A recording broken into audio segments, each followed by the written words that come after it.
It's hard for me to believe, but I started this channel 2 years ago tomorrow. Over the last 2 years, I've learned a ton about homebrewing, and I filmed it all with the hopes that you might learn a thing or two and get inspired to try new things while making great beer at home. But after 40 episodes, I've become quite comfortable with my processes, and I was starting to feel like my skills were flatlining. So I took a leap and I bought a new brewing system.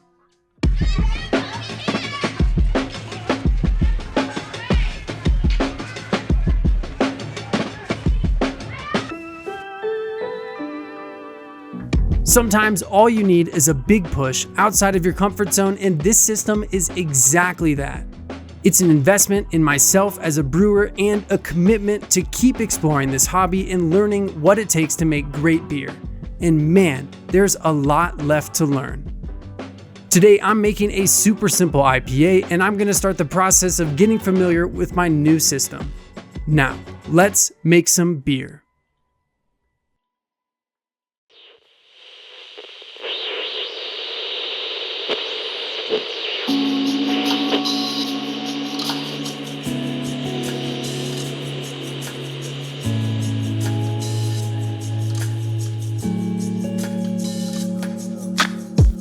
For this beer, I'm starting with about 8 gallons of reverse osmosis water.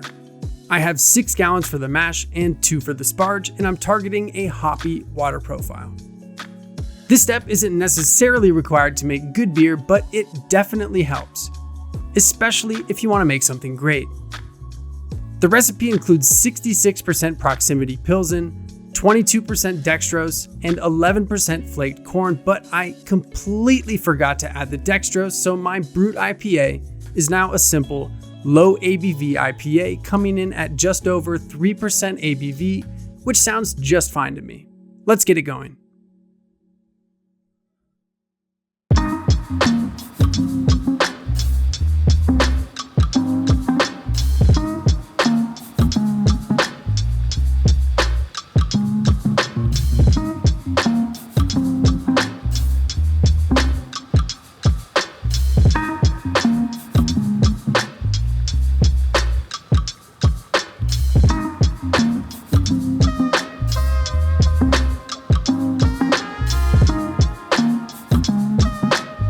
To maximize fermentability and dry this IPA out, I'm going with a 2-step mash starting with 30 minutes at 140 Fahrenheit or 60 Celsius.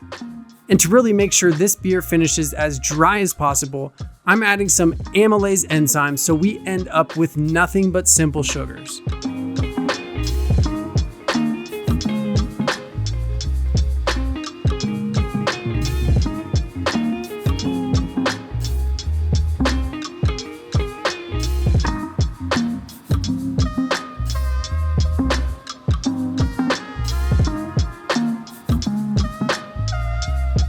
After 30 minutes at 140, we're heading up to 158 Fahrenheit or 70 Celsius for another 30 minutes. While the mash finishes up, let's take a better look at the new brewing system.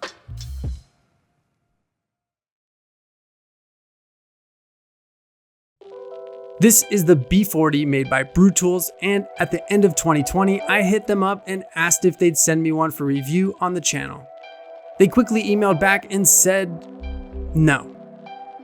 Honestly, I think the thing I liked most about it was the bottom drain and the things that opens up. After a year of thinking about it, I emailed them again at the end of 2021 asking if they could give me a discount on the system, and this time they said, sure. And that's partly why you saw this message at the beginning of the video. Rest assured, no one is influencing me to say nice things, and at this point, it's too early to tell anyways. For now, here's a quick rundown on the system.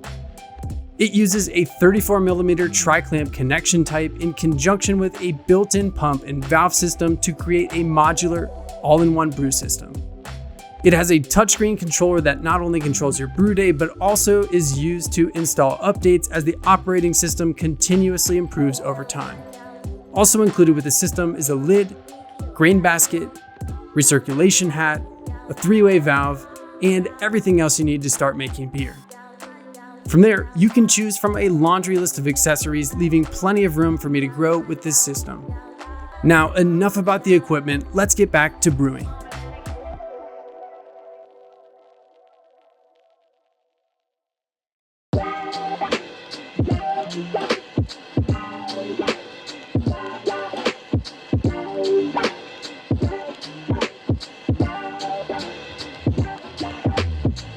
All right. I've been sitting back there watching YouTube and tending to the mash for about an hour now. Time to yank these grains and get our boil started.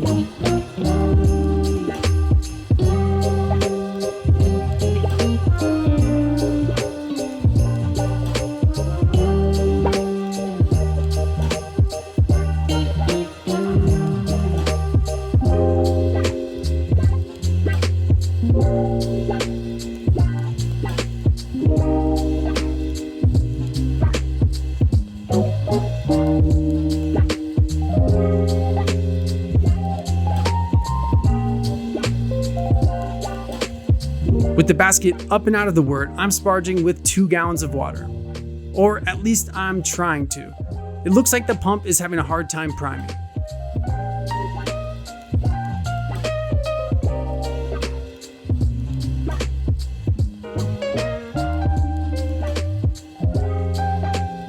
After a little bit of messing around, I ended up loosening the tri-clamp enough to let some oxygen out and prime the pump. Looks like next time I'm gonna need one of these.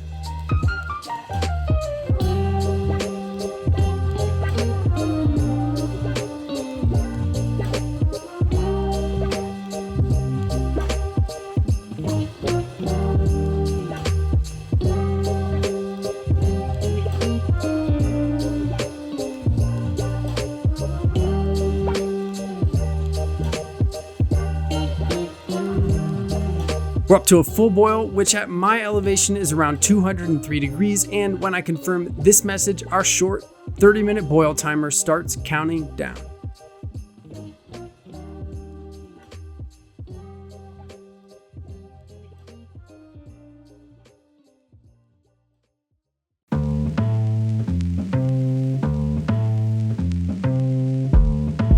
With 15 minutes left in the boil, it's time for our first hop addition. Here's 5 grams or 6.7 IBUs of CTZ.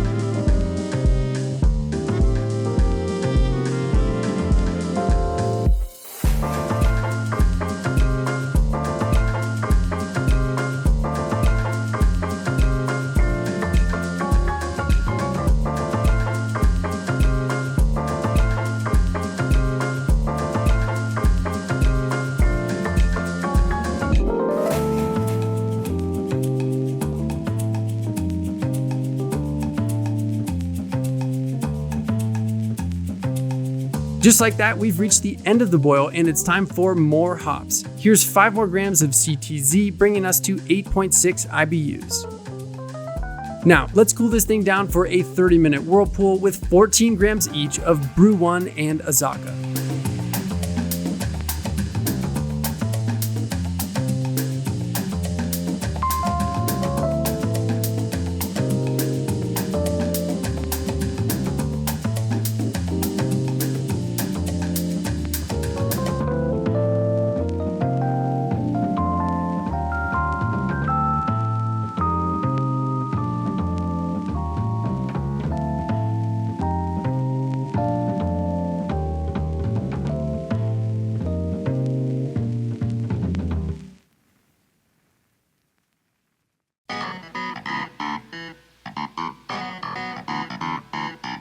Shortly after pitching Imperial Dry Hop, I noticed signs of fermentation, and at this point, it's been 12 days since brew day and it's time for a sample.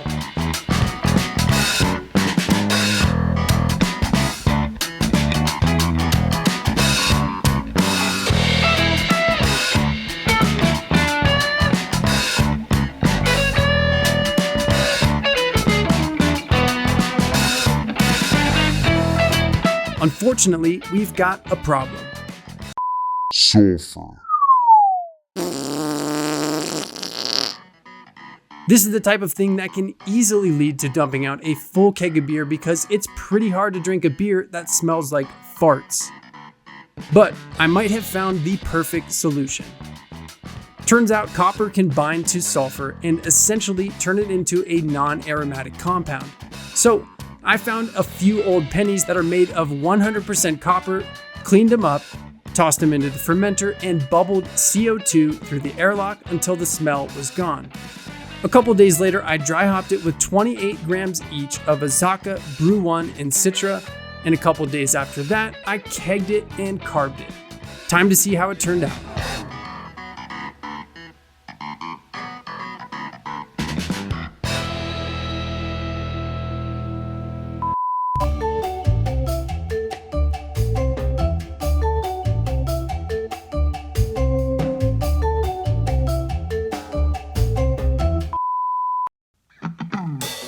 My goals for this beer were to keep it simple and get to know the new system, and without even tasting this beer, I've already hit the mark.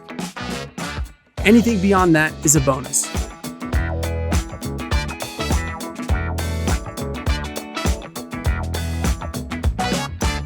Unfortunately, that sulfur problem I fixed with my awesome penny solution, still here. Smells like fresh farts. But if you off-gas it enough, it's easy to see that this beer has some decent qualities. It's one of the driest and most refreshing feeling beers I've probably ever made, and the bitterness to hop flavor is pretty well balanced. Of course, I wish this would have turned out perfectly, but honestly, it's kind of fitting. It feels like I just stepped into a bigger pond and I'm back to being a tiny little fish with plenty of room to grow. This season, I'm gonna push myself to create a new standard, and I'm sure I'll make plenty of mistakes along the way. I'm gonna approach new styles, use new tools, learn new techniques, and I'll share it all with you. Welcome to Season 5.